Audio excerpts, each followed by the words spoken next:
Italy গত ৩ বিশ্বকাপে যেই দলের নামটা আপনারা শোনেননি, এই ইটালির ইতিহাস আপনাদের নাড়িয়ে দেবে। ১৯৩৪ এবং ১৯৩৮ টানা দুটো বিশ্বকাপে চ্যাম্পিয়ন দলের নাম ইটালি, এবং বিশ্বকাপ যখন থেকে শুরু হয় তারপর থেকে ওই যে শুরু, এরপর কিন্তু একবারও কোয়ালিফিকেশনের বাইরে ইটালিকে শেষ করতে হয়নি। এরই মাঝে ১৯৯০ সালেও তৃতীয় স্থান অর্জন করেছিল ইটালি, ৮২ সালে তারা হয়েছিল চ্যাম্পিয়ন, এবং তারপর সর্বশেষ ২০০৬ সালেও ইটালি দেখেছিল ওই যে বিশ্বকাপের শিরোপাটা।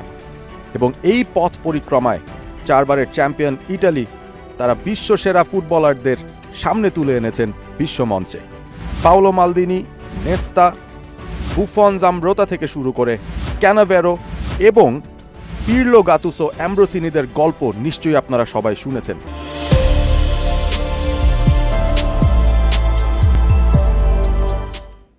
'৯৪ সালের ফাইনালে ইটালি বনাম ব্রাজিল, নিশ্চয়ই সেই ম্যাচটা মনে আছে। এবং রোবার্টো ব্যাজিও, তিনি যখন পেনাল্টিটা মিস করেছিলেন, ইটালির স্বপ্নভঙ্গ যখন হয়, অনেকেই বলেন ব্যাজিও যেন বেঁচেও মরে গিয়েছিলেন সেই দিনটায়।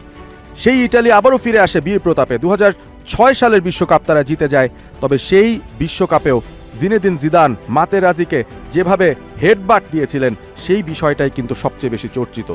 ২০০৬-এর পর ২০১০ এবং ২০১৪ দুইবার ইটালি গ্রুপ পর্বে বাদ পড়ে যায়, এবং ১৮, ২২ এবং ২৬ টানা ৩টা বিশ্বকাপ ইটালি কোয়ালিফাই করতে পারেনি।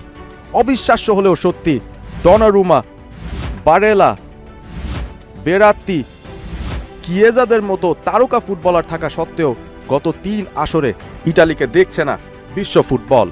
এবং এই আক্ষেপ ইটালির সমর্থকদের রয়েছে, যারা ৮০-র দশকের শেষ দিক থেকে এখন অবধি ওই ইটালির নীল দেখতে অভ্যস্ত। আশা করছি পরবর্তী বিশ্বকাপের আগেই নতুন রূপে ইটালি নিজেদের ফিরে নিয়ে আসবে, এবং রক্ষণাত্মক ঢঙের যে একটা স্টাইল রয়েছে বিশ্ব ফুটবলে, সেই স্টাইলটাকেই আবারও তুলে ধরবে বিশ্ব ফুটবলের সামনে।